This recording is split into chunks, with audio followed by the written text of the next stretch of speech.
So Mikhailo Mydruk is now allowed to return to football. He's been the situation has been resolved. The 4-year ban has been lifted after 20 months. So almost 2 years on, he's ready to. Well, he's able to now return to football. So this is come out of nowhere really, because people have forgotten. There's been so much has happened since he last played. He last played against Heidenheim in the Conference League phase in November 2024. Since then, we've had the rest of that season, all of last season. Hardly any news, any update on what's going on. The odd report that we're hearing, or maybe there's an update, or maybe, or he's still training, or like separate from the rest of the team or something. And that was the thing. He's been out of the team for so long. The entire 11, I believe, that started the game when his last Chelsea game when we played Heidenheim, that last appearance for him with Simvaras, I believe the entire team's gone since then. Everyone that started that. No, I might be wrong. I'm pretty sure though that I did read something the other day that said that. I know a lot of them certainly are. There's players like Cassidy and Kunku and players like that in the team. And wow, so this is it's big news. It's big news. It's an interesting one because this is a player that we signed for big money in 2023. It's a player that at the time was playing for Schalke under Roberto De Zerbi, whose side we faced at the weekend, and he's someone who thinks of him really highly and was a key figure in his career for Madrid. And Arsenal look set to have signed him in that January transfer window of 2023 from Shakhtar Donetsk. But we come in and we made one of our all-time record signings and bought this player. And early on, we saw this appearance early on against Liverpool that got people really hyped. His speed, it was seriously impressive down the wing. But then I don't know. It just he didn't get much game time. But I have to say the performances really did it weren't happening for him. And the following season there was the odd moment, but it wasn't good enough. For the money we paid, it was considered a flop. And the next season, where to be fair, he wasn't doing half bad. It might not have been at the level that was expected, but I don't think he started 24-25 too bad in the times he was playing. But then this happened. Apparently he's found out for doping. Then 4-year suspension that's now been resolved somehow. I'm not sure if it's another test that's been done. He's been proven to have done nothing, or the situation wasn't what they thought. I'm really can't say, but I don't know. But he can now return to football, and it's just there's no the thing is, he's not played a football game, a competitive one, or any football for almost 2 years. We just have no idea what he's going to be like. Really, he obviously can't come straight back into the 11. And we've got loads of options down that left hand side now as well. So there was he's obviously still on a massive contract to Chelsea. We signed him on a huge contract. This is why many would have considered it an all-time flop, one of the all-time flops in the Premier League. A lot of people would have considered this the ultimate flop transfer of all time because of how much we paid and because of how badly wrong it seemingly went. But I don't know, it's really strange.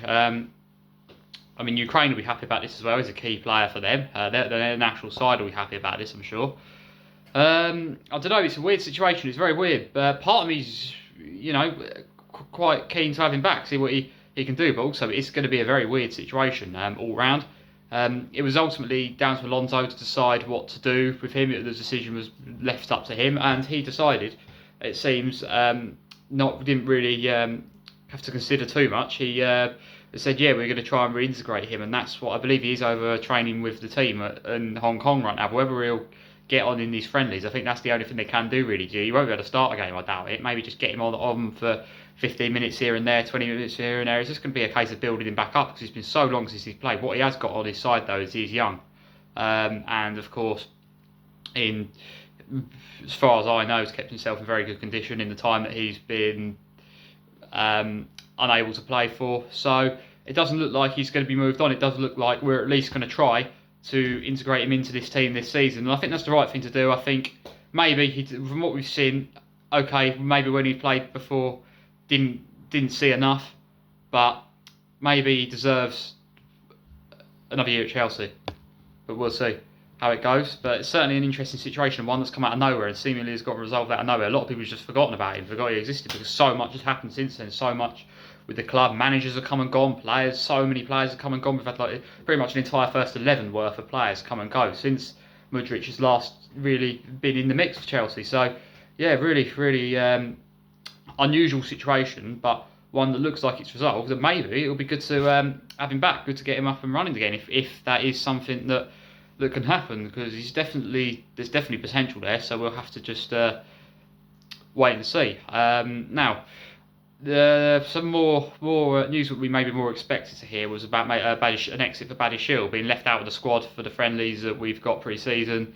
An exit is expected for him. I think there's no point mucking around with loan moves with no obligation to buy with players that we obviously don't see a long-term future at the club. Therefore, Napoli coming in for Badiashile is good, because if players are not going to be part of the team going forward, we've not been happy with the performances over the season, last couple of seasons as well, let's be honest. So I think the best thing to do is just get the players off your books. Even if the loan move, sort of the club agrees to take on the wages for the season, the only way you should accept a loan move in the position that we're in with some of these players we need to get rid of is if we do what we did with Garnacho, where it's an obligation to buy. And on his social media, Garnacho really is just burning all his bridges with Chelsea, as he's already taken a swipe with a social media post at Chelsea after his first appearance for Aston Villa. So no surprises there, no Garnacho doing what Garnacho does in his career so far, I have to say.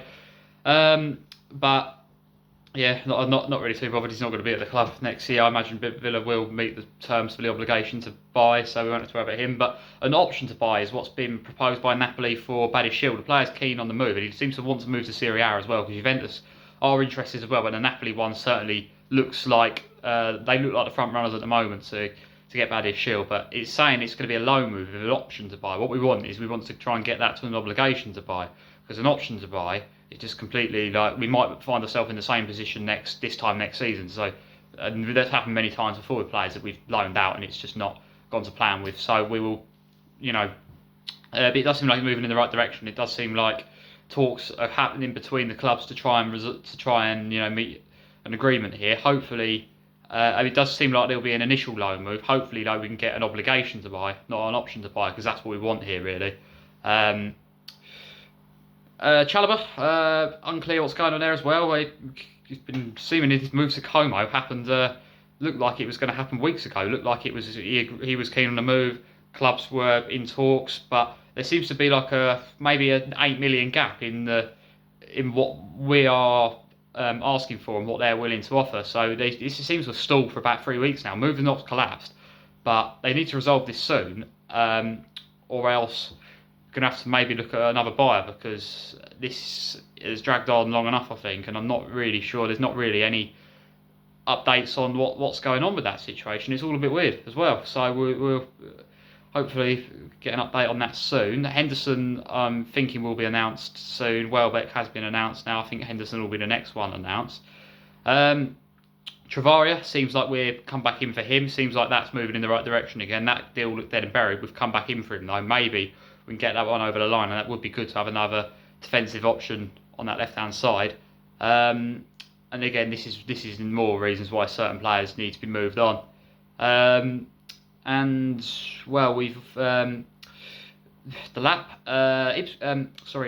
have made some big moves this window. They've been quite smart with their business, and I think they are seemingly like they're interested in Delap. It looks like they're interested in Delap now, and apparently we could get up to 30 million for him, which is pretty much paid for him. So that would be a massive win, I would see. I would see that as in this window. Jorgensen seems to be going to Strasbourg. That seems like it should be announced soon. Barco we knew he'd be coming anyway, but he's officially unveiled as a Chelsea player yesterday. A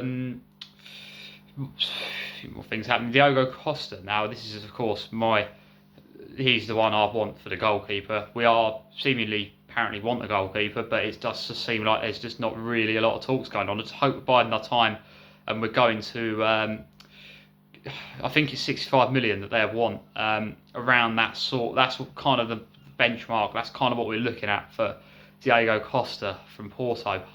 let's hope that does seem like he's keen on the move, and we need a top goalkeeper. This is the one I'd certainly want at the club. I think a lot of people would agree with that as well.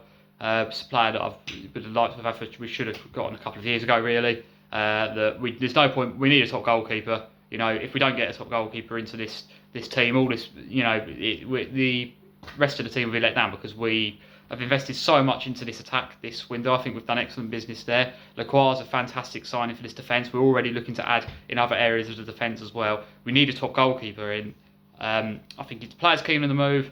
The club seem willing to let him go if the price is right. Just pay it. Just get it done. At this point, I seriously think we're crying out for this. We've been needing a new goalkeeper for so long. We just get it done. I just really hope the club just get this done. At this point, to be honest, yeah, negotiate a bit. You know, do what they need to do. Go through the formalities. But if it's just a case of 5 million extra, just pay it. At this point, we wasn't afraid to pay over the odds for Morgan Rogers. Rightly so. We had to act quickly to get him through the door. Same thing here. Goalkeeper, just as important position as anywhere. Many will argue the most important position. A goalkeeper is so important to any football team. We need to just get this one over the line, whatever it takes, I would say. So, yeah, certainly a lot of movement in the right direction there. Now, one thing I did want to comment on, away from Chelsea, but this is a player that has of course been at Chelsea for a couple of years ago. It wasn't actually as bad as I think people made out for us. I don't think he was actually. No, he didn't set the world on fire, but he wasn't terrible. I think the best football we've seen from him recently, I think, has been at Chelsea. With the exception of his loan move back to Dortmund, where he was only there very briefly. I am, of course, talking about Jadon Sancho, free agent, and no one seems to be picking this player up. I wouldn't be surprised, someone like Leeds United. I wouldn't be surprised if someone like that comes in for him. They've been smart with their business this window. It seems like they're showing some ambition. It seems like the type of move they might make. I wouldn't be surprised if someone like that. But I'm saying Leeds because I think I've been impressed with the way they've moved so far, and it's a sort of one that could work out all right. Sancho didn't get much of a chance at Villa. I wonder. But yeah, Jadon Sancho at the moment, free agent, no one seems to be coming in. So, which I'm surprised that no one's inquired yet because, well, I know he didn't have his best. He's not having the best of periods in his career, but it's certainly a player that could be revived, I think. So we'll see. But yeah, certainly feeling a lot more positive today. Hearing the news that I have read, coming from the club today than I did directly after the Spurs games. I was looking at it thinking, we're still having the same problems despite how much we've improved the attack and despite how good the attack's looking. João Pedro signing his new 7-year contract as well. We've rewarded him with a new improved contract, which he certainly deserved, which is good. Make him feel valued at the club, price him out of the market, even if Barcelona did want to pay over the odds for him. That cannot happen now, so that's certainly very good news. All of this is very, very good. But again, we had let down in the same areas against Spurs. Defensively, not good enough. I know that wasn't the first choice defence, but even so. And then, us now coming in for the goalkeeper, which we definitely need to do. I'm hearing that Costa's keen on the move and that we do seem to be interested in him, which is good. I hope we can just move this on a bit further in the coming days and the coming week or so. And Travaria coming back in for him, I think that would be a very good addition as well. We certainly, because I have options on that side of the defence. So I think overall, and of course the players that we do need to ship out, there's some positive movement there as well. So I think overall, certainly looking pretty positive at the moment. Let's just hope this week we can get a couple more major additions in because get players in for the pre-season so they can get a few games in, if possible, before the season starts. I think it's always good as well.